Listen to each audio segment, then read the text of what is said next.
Good morning, good morning, good morning. Mr. Salceda here, World History B, video 4.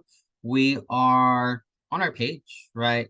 Hi and welcome. We have live lessons Mondays and Wednesdays, 1 to 1:30. You can reach me for an appointment from 2 to 2:30. World History Live link, office hours links. A little bit about myself if you still haven't gotten to know me yet. There's lesson 1, there's lesson 2. I'm gonna upload lesson 3 later. I am working on lesson 4, the English Civil War. Let's go ahead and get started. The English Civil War is literally what it sounds like. It's a civil war in England, quite literally. Our terms for today, we always got terms, they're going to come up eventually, part of our questions. Episcopal, episcopal, governed by a hierarchy of bishops, so the church is kind of in charge. A levy, to collect or seize. Typically, we heard the term like levy taxes. They're going to collect taxes. And then Puritan, the English Protestant who believed that the Bible should govern all of life and worship. Later on, these Puritans, I'll put it over here, these Puritans will flee England and head to the USA or the 13 colonies, and they will find the colony of Massachusetts, Plymouth, which is where we get our Thanksgiving pilgrims from. This happens in 1620. We are near this time in US or world history. Let's go ahead and get started. There should be somebody here. My bad, let me refresh. I did zoom in so we can just make this a lot easier for us to see.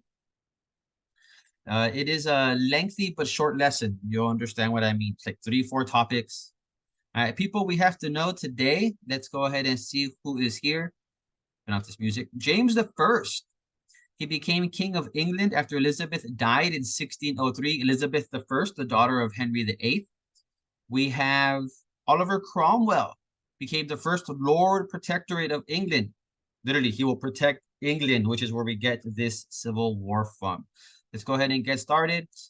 James the First of England, when Elizabeth died in 1603, James the Sixth of Scotland was crowned James the First. They tend to change the crown names. As a married man with healthy sons, James appeared to offer continuity and stability to the English. James, however, believed the kings ruled according to divine right. In other words, the king was appointed by God and answered only to God, which is like controversial, which is where we get this religious separation.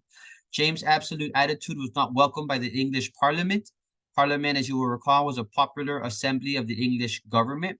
While it was the monarch's prerogative, like mission, to call an assembly together, the monarch would not collect taxes without Parliament's approval. This limitation of the crown's power had been provided by the Magna Carta in 1215. In 1215, the people got together. They said, hey, king, you don't got that much power. And they took it from him. And it's this beginning of the removal of English power from the monarchs. James the First will be, so let me backtrack a little bit. When Elizabeth is queen, right, they sail to the Americas and they name Virginia after Elizabeth, or this virgin queen. It was founded in the 1580s, or refounded. There were already natives there. In 1607, we get the colony or the city of Jamestown, put JT, which was named after James the First. Yeah, Jamestown, James the First, same. James' desire for absolute power was aggravated by the fact that Puritanism was growing in England. The Puritans, as the name indicates, believed that Christian worship should be pure as possible. The Episcopal government, down here, the Episcopal government of the church with the king as the head was a particular concern. Because like the king isn't in charge, but he is in charge, but he's not in charge. Moving on. After that, Charles. James' reign was long battled between Parliament and the Crown. When his son Charles becomes, oops, I meant to highlight, not to change color for us. When his son Charles becomes king in 1625, the tension only increased. Charles will get a city named after him, Charlestown, in South Carolina. You just give these people names. Let me continue as I'm running out of time. There's fears about England's future. This division between the crown and Parliament continues. It gets so bad that Parliament just says no. Hey, king, This isn't what's going on. Let's go to war. In 1642, conflict erupted between the royalists and the parliamentarians, the crown and parliament. For nearly 2 years, parliamentary troops under the command of Earl of Essex suffered defeat after defeat. The turning point came when parliamentary forces were reorganized into what is known as the New Model Army. Forgive me for reading fast. Next thing you know, the crown is losing battles, and we get Cromwell, who takes some victories. The Commonwealth of England will essentially be the creation or the continued battle between Parliament and the Crown. The Protectorate will become Oliver Cromwell. He will, all right, I'll just read for you guys a bit. Oliver Cromwell became the first Lord Protectorate. As such, he sought to rejuvenate England. The political military strife had taken its toll on society and the economy. The war itself, if you want to know more about it, Encyclopedia Britannica, Britannica.com.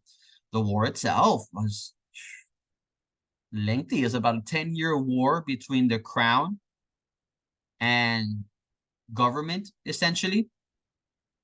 It was a mix of we'll take your land, you take our land, you take your land, we'll take our land. It just went back and forth, really, as shown in this first image here, in the second image here, right? 1643, and then we have 1645, and these battles went back and forth as they do throughout history. The war itself, this is one of the more popular pictures of the war itself, which is this image down here, where it shows the king planning this battle. This is one of your more popular image of the English Civil War. Again, you are encouraged to continue reading. Sorry, I'm just checking my timer. You're encouraged to read throughout. There are some questions, as always, in the end. Once the war is over, things are restored. James II becomes king.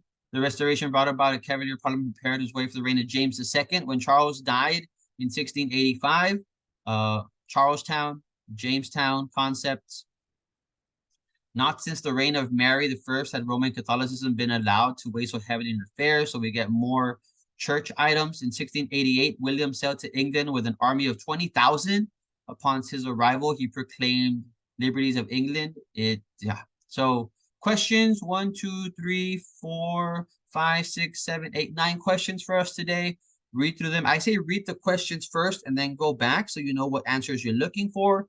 If you don't do well, email me. I'm more than happy to reopen it for you.